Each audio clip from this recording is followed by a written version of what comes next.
Victory Venkatesh గారు, lady super star Nayanthara గారు, ఇలాంటి ఒక star cast and of course Sachin Khedekar గారి దగ్గర నుంచి ఎవరిని తీసుకున్నా బిగ్ పర్సనాలిటీస్, ఇంతమంది కాంబినేషన్లో అనుకున్నట్టుగా వర్కౌట్ చేయడం అనేది అసలు అది మామూలు విషయం కాదు. ఆ ఛాలెంజెస్ ఏం ఫేస్ చేసి ఉండుంటారు ఇంత వాస్ట్ సినిమాలో?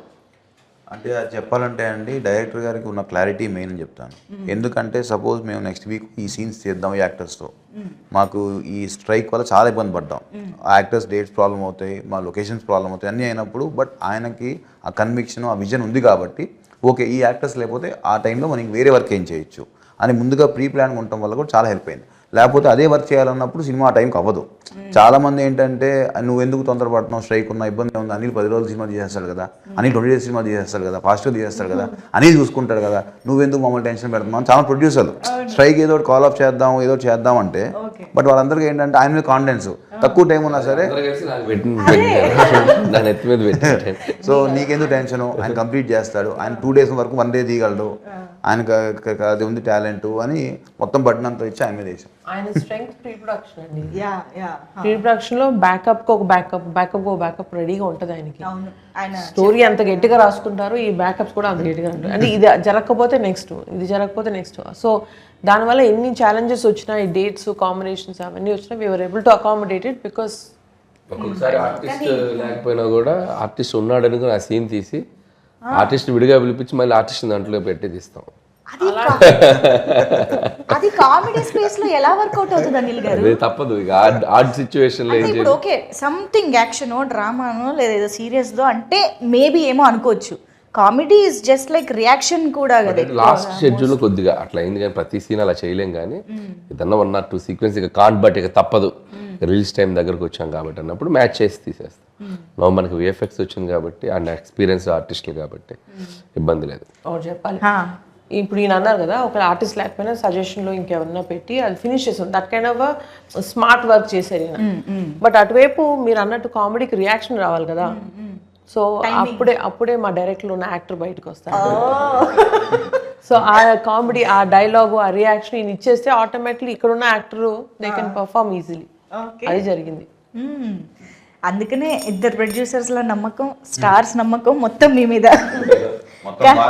యా కానీ అనిల్ రావిపూడి గారు అసలు నిజంగా హ్యాట్స్ ఆఫ్ అండి. అంత ఈజీ కాదు, మేము నవ్వుకుంటూ అలా మాట్లాడుతున్నాం కానీ I'm sure this is so challenging. Especially ఒక ఎంటర్టైన్మెంట్ జానరా అనేది బ్రెయిన్ ఎప్పుడు పనిచేస్తూ ఎప్పటికప్పుడు ఆ టైమింగ్ని మీరు జడ్జ్ చేయగలుగుతూ అలా ఉండాలి కదా.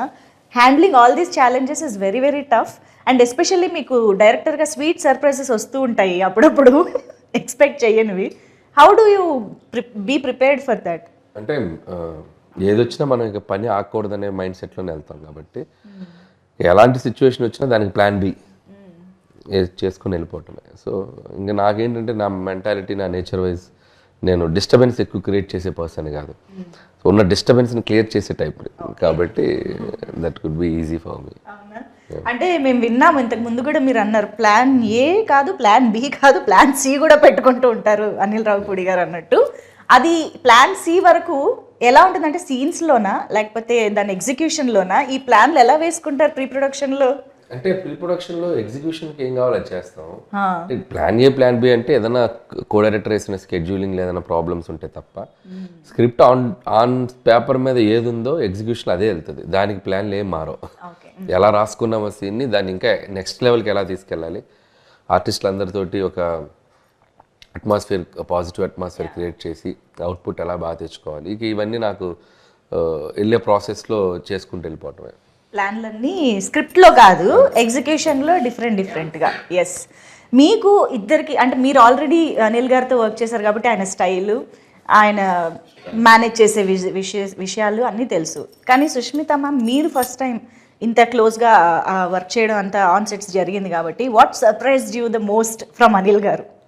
He's of course a very creative director అని తెలుసు ముందే. ఆయన స్క్రిప్ట్స్లో ఎంత సరదా ఉంటుందని తెలుసు, ఆయన స్టోరీస్లో ఎంత ఎంటర్టైన్మెంట్ ఉంటుందని తెలుసు. But he's very creative in this అండి execution. So that is the real success of a director. ఇప్పుడు సాహు గారు అన్నట్టు అనుకున్న టైంలో, అనుకున్న ప్లాన్లో ఉన్న మన సర్కమ్స్టాన్సెస్లో ఇప్పుడు వర్షాలు, యాక్టర్ డేట్లు, ఇవన్నిట్లో కూడా ఆయన అనుకున్న స్క్రిప్ట్ తీయగలిగారు కదా. That is the where he used his creativity as best as possible. ఆయన ఇప్పుడు చెప్తున్నట్టు దేనికి నో చెప్పరు, దేనికి ఇది కుదరదు అంటారు, ఏమీ లేదు. So that was a very sweet surprise for me.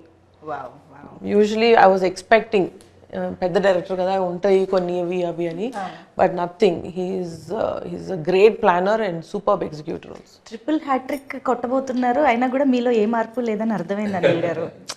Super.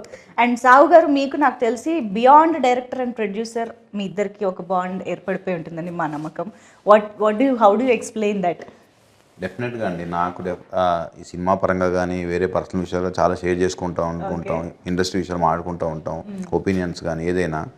So దాన్ని ఏమంటాం, మూవీ విషయానికి వస్తే విషయాలంటే అత్తగారు మామగారిని ఎలాగ అలాంటివి లేవు కదా. అవన్నీ సినిమాలు చూపించేస్తున్నారు ఇంకా. ఓకే. సో ఇంకోటి ఏంటంటే డెఫినెట్గా ఆయన ముందు డైరెక్టర్గా సరే నా సినిమా ఇది బాగుండాలి అని ఎంత ఆలోచిస్తారు, ప్రొడ్యూసర్ కూడా ఈ సినిమా వల్ల ఎంత లాభం ఉండాలి అనేది కూడా ఆలోచిస్తారు. మనం చూస్తే చాలా తక్కువ మంది డైరెక్టర్స్కి అసలు ముందు అది ఉంటుంది. ఈయన ఏంటంటే ముందే బడ్జెట్ వేసేప్పుడు కూడా ఓకే అసలు మనకి ఎంత బిజినెస్ అవుతుంది, మనం ఎంతలో తీస్తే సేఫ్ అవుతాం, ఎట్లా ఏంటి, మనం రేపు పొద్దున్న సినిమా రిలీజ్ అయినా కూడా ఎంత బాగుండాలి, అందరూ బాగుండాలి, బయర్స్ కానీ ఎగ్జిబిటర్స్ అందరూ. సో ఈ స్పేస్లో అందరూ హ్యాపీగా ఉంటే నాకు ముందు హ్యాపీగా ఉంటుంది, నేను పీస్లో పడుకుంటాను. ఎప్పుడు అదే చెప్తాను, నాకు ఎక్కడ ఇబ్బంది ఉన్నా నాకు చెప్పు, నేను చూసి కంట్రోల్ చేస్తాను.